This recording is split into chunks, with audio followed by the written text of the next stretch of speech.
غلط کردم غلطهای زیادی، برای بار دوم من گرفتم عیالی. با ذوق و شوق کردم تجدید فراشی، نفهمیدم همش بود یک سرابی. خودم را غرق کردم بدون جلیقه، شدم پیچی که صاف شده حدیده.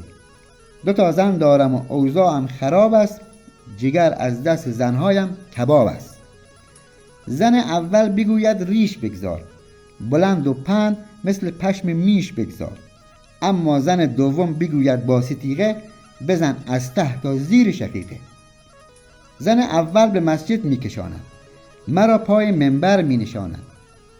زن دوم که از نسل جدیده، مرا ژیگول خواهد ور پریده.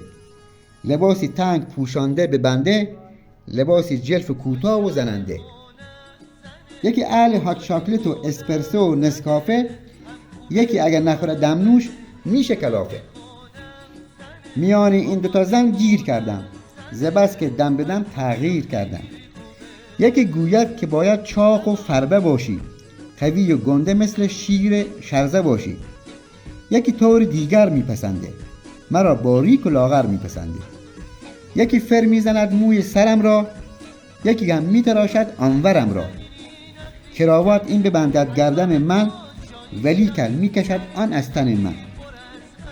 شبی پای دعا و ندبه هستم، شبی تار و دف و تنبک به دستم.